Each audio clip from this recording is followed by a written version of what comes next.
असर न हो, इसकी वजह से आप 2000-3000 रुपया का खर्च कर दो और बेटी को कैंसर से मुक्त करवा दो। कैंसर से मुक्त करवा दो। ये डॉक्टर और सबको पता है। आरंभ आपको करना है मित्रों। यदि एक व्यक्ति या तो एक गांव का एक सज्जन अपनी बेटी को ये वैक्सीन दिलवा देगी तो आसपास के लोगों को भी एक मैसेज जाएगा कि हम भी हमारी बेटी को बचाने के लिए ये वैक्सीन दे दें। देखिए मित्रों, मैं ये नहीं कहना चाहती, लेकिन कई समाज में ऐसे लोग हैं जिसको पता नहीं है कि ऐसी कोई वैक्सीन है। तो मेरा काम ये है कि वैक्सीन है, आप जाइए हॉस्पिटल में, बताइए, वो वैक्सीन दे देंगे, उसका जो खर्च है वो ले लीजिए। करोड़ों रुपया का खर्च बाद में हम करते हैं, कैंसर होने के बाद करोड़ों रुपया का खर्च। क्या हम पहले खर्च कर दे तो? और 2-3 हजार रुपया का ज्यादा नहीं है मित्रों। हम काफी कुछ ऐसा खाते रहते हैं, सब पीते रहते हैं, जिसमें बहुत ही खर्च हो जाता है। और महिलाओं को तो मैं ये कहती हूँ कि जब रक्षाबंधन का समय आए तो भाई के पास से साड़ी मत मांगो। उनको ये बता दो कि मेरी छोटी बेटी है ना, उसको वैक्सीन दिलवा दो, मुझे साड़ी नहीं चाहिए।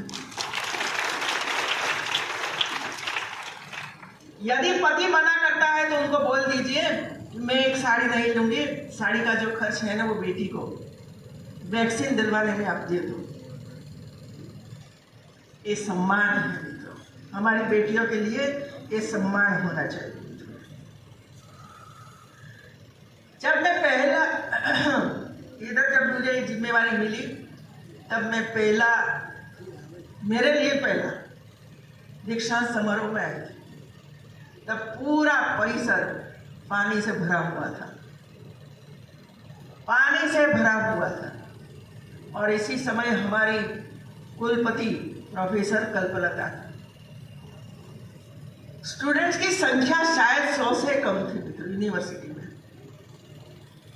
और इसी तरह यूनिवर्सिटी चलती थी। जो हम प्रयास नहीं करते मित्रों, 3 साल का अथाक प्रयास करने के बाद आज अलग अलग प्रकार के हमारे स्टूडेंट्स आज ये गोल्ड मेडल लेकर जा रहे हैं। नेक के लिए भी आपने प्रयास शुरू किया, लेकिन समय 5 साल से ज्यादा होना चाहिए। तो नए कुलपति को भी ये पता है कि हमें 1 साल के बाद नेक में जाना है, अभी से तैयारी करना है। ये 15 दिन की तैयारी से नेक नहीं मिलता है। सभी यूनिवर्सिटी के सभी अध्यापक, सहायक अध्यापक, स्टूडेंट्स, ये सब मिलकर काम नहीं करेंगे तो नेक में रैंकिंग लाना बहुत ही कठिन हो जाता है। तो मेरी रिक्वेस्ट ये है कि हम ये काम शुरू करें मित्रों।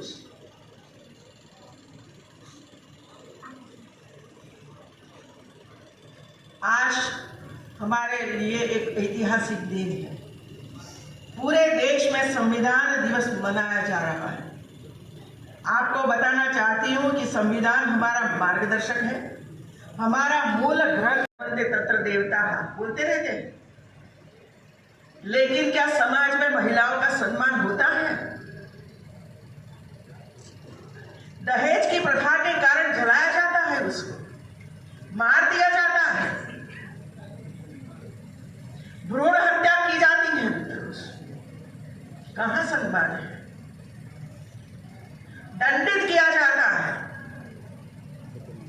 और कुछ न कुछ स्वरूप में उनको फुसलाकर कैसी आपत्ति हमारी महिलाओं बेटियों पर हो रही है। ये सोचने की बात है, और इस समाज को ही सोचना पड़ेगा। ये कभी भी ऐसा नहीं होना चाहिए। समाज में रहती हमारी छोटी बेटी हो या बड़ी माँ हो, उनको सुरक्षा मिलनी चाहिए। आपत्तिजनक विचार नहीं आना चाहिए किसी के मन में, क्योंकि ये आपकी माँ, बेटी, दादी, उनको सम्मान करना वो ही हमारा कर्तव्य बनता है। और ऐसी जब बेटियां मुझे मिलने के लिए राजभवन में आती है और वो मुझे बताती है कि ये आपत्ति मेरे पर हो रही है, मैं थाना में जाती हूँ तो कोई एफआईआर दर्ज नहीं कराता है, तब मुझे एफआईआर दर्ज करवानी पड़ती है थाना में बोलकर। जो पुलिस भी उसको जो कोई सुरक्षा नहीं देगी तो वो कहाँ जाएगी, कहाँ जाएगी? ईश्वर के धाम में चली जाएगी। ये शिक्षा हमें वो देती है कि माँ का सम्मान करो, महिला का सम्मान करो, बेटी का सम्मान करो, पत्नी का सम्मान करो। पत्नी वो नहीं है कि आप तैयार होकर बाहर निकलो तो आपके जूते दे दे, आपके मोजा दे दे, आपका टॉवेल दे दे, आपकी बैग दे दे, वो सलाम करेगा आपको।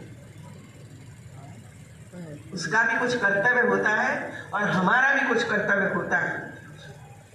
हमारी कार्यकर्त्री आंगनवाड़ी की महिलाएं ऊपर आई, मैंने पूछा कि आपकी आंगनवाड़ी में कुपोषित बच्चे कितने हैं? तो किसी ने बताया 2 हैं, किसी ने बताया कि 3 हैं। और मैं चाहती हूं हमारी आंगनवाड़ी कार्यकर्त्री और समग्र डिस्ट्रिक्ट की हमारा बच्चा कुपोषित नहीं रहना चाहिए। कुपोषित मुक्त गांव बने, कुपोषित मुक्त गांव बने, टीबी मुक्त गांव बने, ये प्रयास हर कोई करने की जरूरत है। हमारे प्रधानमंत्री कहते हैं 2025 तक भारत को टीबी मुक्त बनाना है। क्या हमारे प्रधानमंत्री हर गांव में जाएंगे? तो हमारा कर्तव्य है कि हम जो गांव में रहते हैं, जो गांव की अन्न माटी में हम बड़े हुए हैं, वो गांव में 1-2 बच्चा या तो बड़ी बहन यदि टीबी ग्रस्त है तो उसको बाहर निकलने के लिए प्रयास गांव के स्तर पर से होना चाहिए। और हम लोगों ने काम शुरू किया है, सभी यूनिवर्सिटी ने काम का आरंभ किया है कि टीबी मुक्त प्रदेश बनाने के लिए यूनिवर्सिटी 2 बच्चे या तो 3 गोद लेकर उसको पोषण किट देती है। ये भी हमारा कर्तव्य बनता है। इसी तरह हर घर को नल से जल बड़ा अभियान चल रहा है मित्रों। हमारी बीमारियां कब कम होगी जब उसको शुद्ध। समाज में जितनी बुराइयां हैं, ये बुराइयों को दूर करना है कि इसमें हम भी बुराइयों में फंस जाए। इतनी शिक्षा प्राप्त करने के बाद जो हमारा विचार नहीं बदल रहा है तो मुझे माफ करना, शिक्षा लेने की जरूरत ही नहीं है। शिक्षा वो ही प्रदान करती है मित्रों, हमें सिर्फ सर्टिफिकेट नहीं है मित्रों, सिर्फ मेडल नहीं है, गोल्ड मेडल है आपका। आपका जीवन भी गोल्ड जैसा पवित्र शुद्ध होना चाहिए, अणिशुद्ध होना चाहिए। और इसी वजह से ऐसे कार्यक्रमों का आयोजन यूनिवर्सिटी और कॉलेज करती रहती है और हमारे छात्र छात्राओं में जो कौशल है वो बाहर लाने का प्रयास करती है और छात्रों को पहचान कराती है कि देखिए आप में ये पहचान है, आप ये कर सकते हैं। आपने सबने देखा है कि जो हमारे छात्र छात्राएं स्टेज पर आई और यूनिवर्सिटी ने उनको कुछ बुक्स वगैरह दी और फ्रूट्स दिया और सभी बच्चे कुछ न कुछ पेंटिंग करके लाए थे और ये पेंटिंग मैंने आप सबको दिखाया।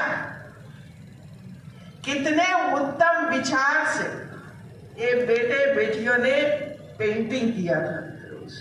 किसी ने पर्यावरण पर किया, किसी ने संविधान पर किया, किसी ने राष्ट्र ध्वज पर किया, किसी ने स्कूल्स वगैरह बताई हम लोगों को।